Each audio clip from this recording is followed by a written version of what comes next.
Time to check out a Stan Kraychik mystery, Book 5. Author, Grant Michaels. Publisher, St. Martin's Press, New York, 1996.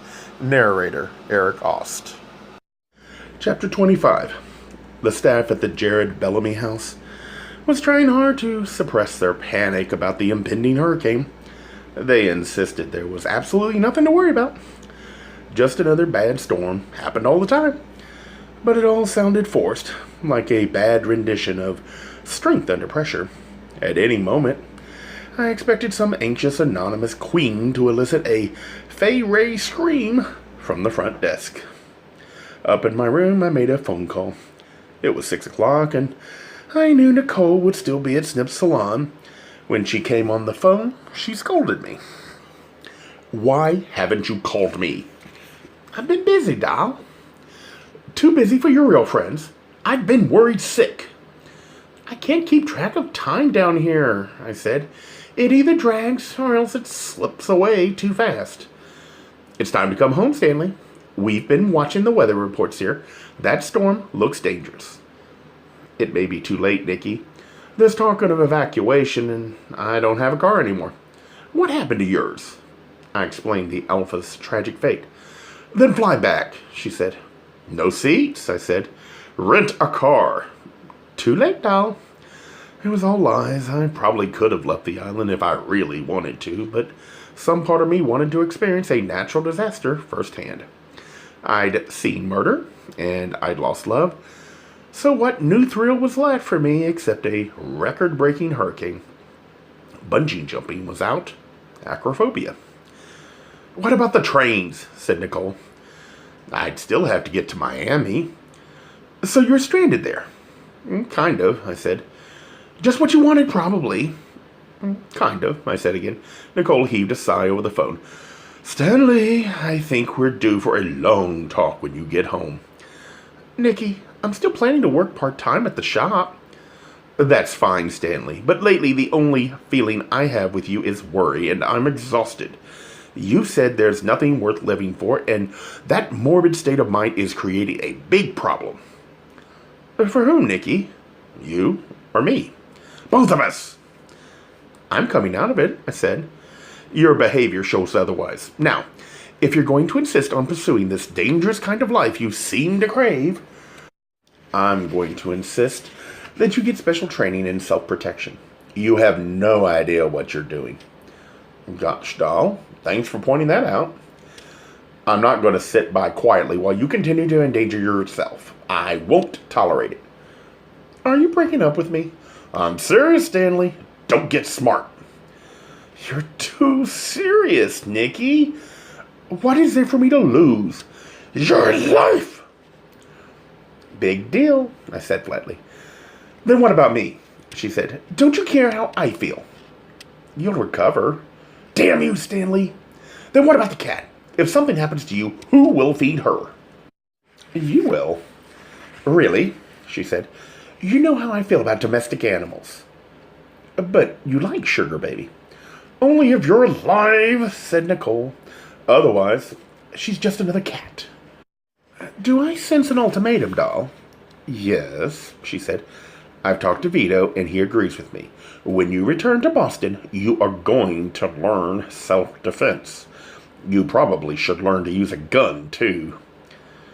"Perry Mason never had a gun." "Perry Mason never existed." "Nikki, I don't need a gun." "It's time to grow up, Stanley." "Since when is wielding a gun a sign of maturity?" We'd reached another impasse of absurdity. Eager to get off the phone, I lied again and told Nicole that I had an appointment that night. Once again, she didn't believe me. I promised to call her with daily updates, especially if the storm did arrive. She said with a resigned laugh, "If it turns out as bad as they predict, the phones will probably be out." I apologized for upsetting her. She said it didn't matter, that I always did whatever I wanted to anyway. And then I said goodbye, and Nicole, as usual, hung up.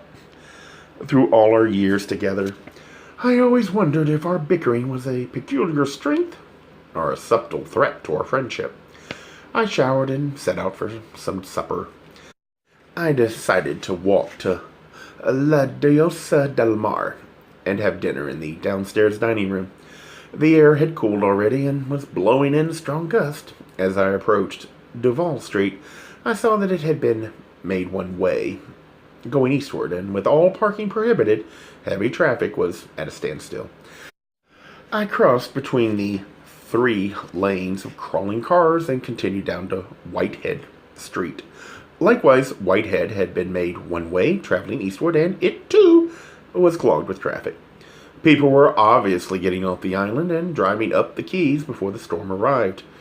I wondered where they were going. To Miami? Would it be any less dangerous there? Or would they all have to travel further north? Or further inland? Why not just stick around, like me, and hang onto a tree? Or did they know something I didn't? Like the fact that trees get uprooted and blown away in tropical hurricane. I imagined myself straddling the trunk of a palm tree, whirling high in the vortex of the storm, roaring over the causeways clogged with cars trying to escape the Keys. I'd wave and yell, "Hello down there! Fine weather for ducks, huh?" I needed food, and fast. The dining room at La Diosa del Mar was lively and packed with people, all the fools like me who intended to stay on the island and ride out the storm. I heard Cozy Dinette singing upstairs in the toolbox cabaret. Her song was Stormy Weather. I'd go upstairs later and see her. Maybe Ross was working too, and I'd confirm our night together. There were no tables free in the dining room, so I nestled onto a vacant stool at the very end of the shorter arm of the L-shaped bar. The barmaid set a napkin in front of me almost before my fanny was on the stool. She barked above the noise in the bar. "Everything's half price tonight. We're celebrating the hurricane." Frivolity thrived as doomsday approached. I ordered Napoleon cognac, a double, and asked for a menu. She said, "The filet is excellent. Just arrived in town. It's a beautiful piece of meat. Probably the last chance you'll have if we get the storm." How could I refuse? I ordered it rare.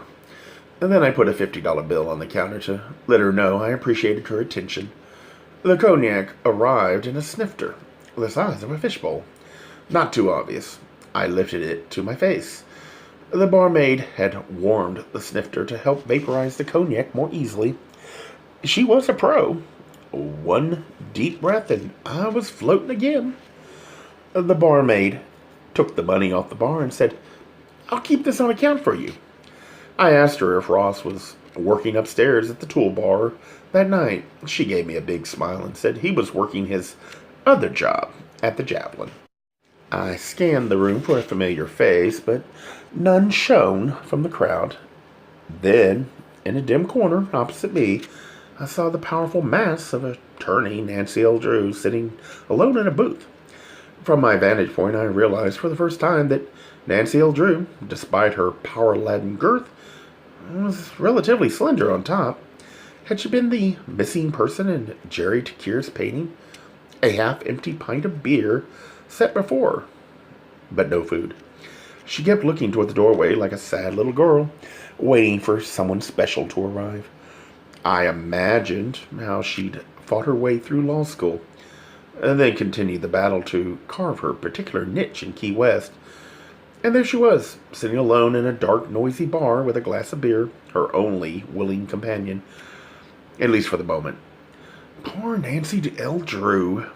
Meanwhile, upstairs, Cozy Dinette had made a smooth segue into "Raindrops Keep Falling on My Head." Apparently, the set was a medley of precipitation-inspired numbers. Then, as if waking me from a dream, the barmaid placed a heavy platter in front of me. I could feel the heat from the plate rise up. The filet looked wonderful. I sliced off an inch of beef and put it in my mouth. It quickly disintegrated into warm, bloody, peppery mass. For the moment, my theory that humans are not natural carnivores expired. I was in the equivalent of cat bliss. I almost started purring. And then I saw someone join Nancy L. Drew at her dark booth. It was Laura Hope. She looked around nervously as though she was afraid to be recognized by anybody. Laura was, after all, supposed to be in mourning for her husband, found earlier that very day. From what I could see, Nancy did most of the talking while Laura did or said almost nothing. So I assumed it was Nancy who wanted something from the other woman. But no sooner had I surmised that than the tables turned, so to speak, and Laura was leaning forward and verbally challenging Nancy L. Drew. Quite a feat when facing off an attorney. Nancy did little but sit stoically and take occasional gulps of beer. What could the two women possibly want from each other? Perhaps Nancy wanted to know more about Laura's involvement with Joshua's business deals, just as she had about Jerry Takir's connection to Adolf Doberman. For her part, perhaps Laura wanted to know more about Nancy's personal involvement with Joshua. Perhaps Nancy was proposing that Laura become her associate, much the way Joshua had seemed to be Etzel's. Perhaps... What? What was wrong with me? I was doing it again. I was using intuition and careless too. I was imagining ridiculous things that could have been easily settled with a few hard facts. But what else could I do? I hadn't yet learned how to transmogrify myself into a fly on the wall. The barmaid appeared and put 2 more plates in front of me. One heaped with slender steamed asparagus, the other with long, crunchy french fries. I nibbled at a spear, then ate 2 hot fries. Now I had a balanced meal. When I glanced back toward the booth where Nancy Drew and Laura Hope were sitting, I saw that in the intervening moments, they'd got up and were on their way out the door. What kind of PI was I going to make, so distracted by the arrival of food that I'd missed their exit? I faced a horrible decision. Would I leap up and follow them? Or should I finish the excellent meal in front of me? What was I made of? What would Perry Mason have done? Come to think of it, he never ate, except at the very end of a case, after good triumphed over evil. Back on Earth, what would Lieutenant Branco have done? He would have forsaken the steak and followed the 2 women. But I wasn't Perry Mason, and I certainly wasn't Lieutenant Branco. I slapped the fillet between 2 chunks of bread, threw in a handful of asparagus spears, and wrapped it all up in a napkin. Perhaps it would become a trendy new fast food item, filet mignon après porter. I slid off the stool and headed toward the door. But then went back to my place and jammed 3 long hot fries into my mouth for good luck. The barmaid told me I'd forgotten my change. I told her it was hers. Upstairs, Cozy Dinette had just launched into pennies from heaven. Alas, those valuable seconds I'd wasted making a decision and wrapping up my food had given Nancy Drew and Laura Hope time to get away. But now, the car traffic was still heavy on Duval Street, and they couldn't have disappeared on foot so quickly. Then I heard the buzz of a small motor scooter from a nearby alley. The tiny engine strained to accelerate under the combined weight of Laura Hope and Attorney Drew behind her. Still, within moments, they vanished up a side street. After my dramatic exit from La Diosa del Mar, I was too embarrassed to go back inside, so I continued on foot toward the waterfront, sandwich in hand. Already I regretted leaving the fries behind so impulsively. The wind had picked up and was blowing more steadily, making the temperature the most comfortable it had been since my arrival. Maybe the occasional hurricane was Mother Nature's way of cooling things down in the tropics. I came to the Gulf Coast Playhouse, as Ken Kimball had told me. Construction had halted, thanks to Nancy Drew's stop work order. With any luck, damage to the reef had been minimal. The playhouse loomed in the darkness before me. All was quiet, except for the welcome wind. Welcome to me, that is. And then I heard voices resonating against the brick walls of the old theater. 2 men were arguing, and I recognized their voices. "Damn you, Ed! All along I thought you were with me!" "I am, Ken. I always have been. It's going to turn out all right." "How can it ever be all right?" "Ken, I told you it's not the way it looks. Tell me then. Tell me what it really is. The two men continued talking, but too quietly for me to hear. I moved cautiously toward the place where their voices came from. As I neared them, I made out bits of their continuing argument. To get control back in our hands. What good will that be? The playhouse will always be preserved. History! History! Performance, too. Film and television. That's enough, Ed. You betrayed me. I betrayed no one, Ken. You're clinging to the past. We'll see who's clinging to what. Then from around the corner came Key West's own movie star, Ken Kimball. He moved toward me, stopped short when he saw me, then muttered softly, Get out of here now. This is none of your business, nobody's business. Do you understand? The other voice called out from behind the playhouse. Who's there, Ken? No one, he said. But then Edsel Sham appeared from around the building, his gray ponytail silhouetted in the dim light. He recognized me and said, How do you always show up where you don't belong?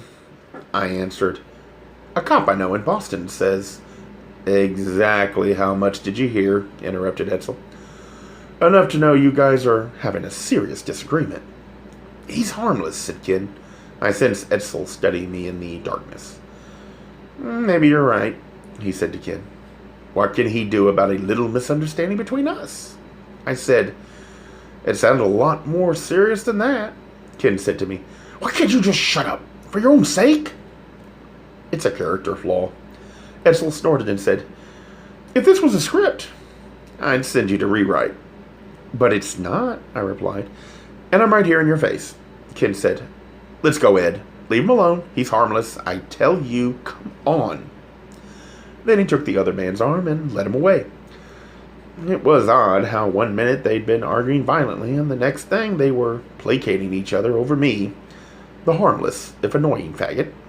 Sometimes it was the hardest role I ever played. The two men continued on toward the waterfront while I turned back and headed east toward the Javelin to reunite with my holiday hustler. As I strolled into the place, Ross had just finished his spot in the night's lineup. He was stepping down off the bar with his clothes slung over one arm, and he grinned broadly when he saw me. I asked him, Hard day at the office? I'll show you hard, darling, he said. Do you have the car? What car? I said. I told you to rent us a car. You did? How could you forget? Said Ross. I finished early tonight so we could get a head start. Hardly matters now, I said. The traffic is jammed all the way up Duval and Whitehead streets. Ross shook his head woefully.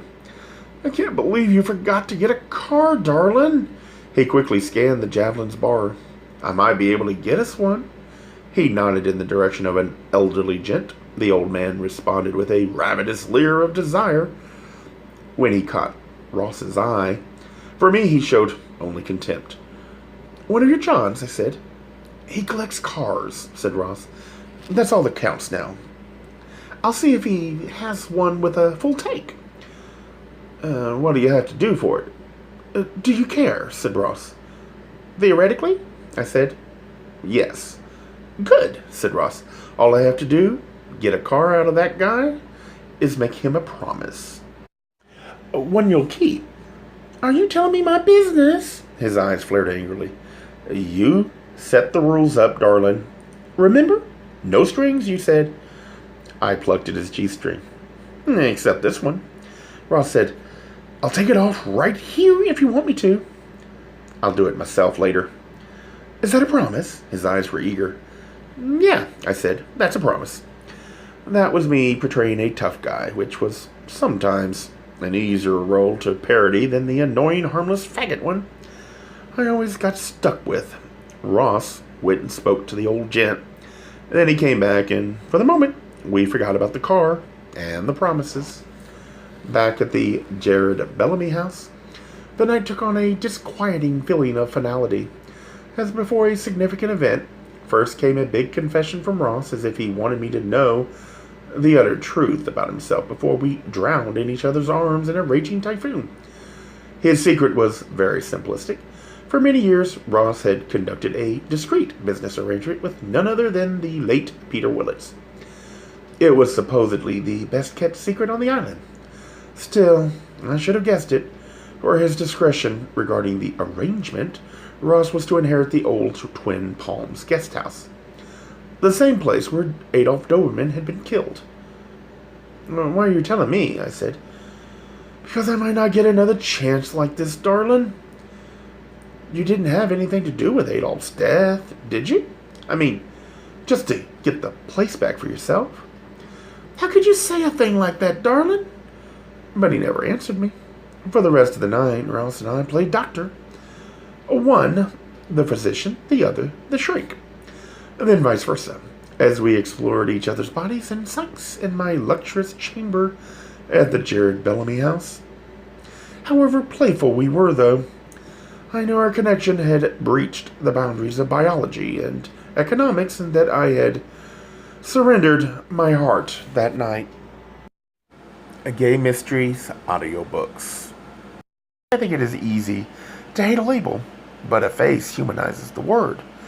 So this effort is twofold: to offer comfort to those like myself that your world didn't end because you don't fit into the view of acceptable society on both sides, and in hopes of helping those with family that are LGBTQ, that it doesn't mean we are aliens from the child they once knew. Reassure them so they can maybe be supportive at the same time, being true to their values.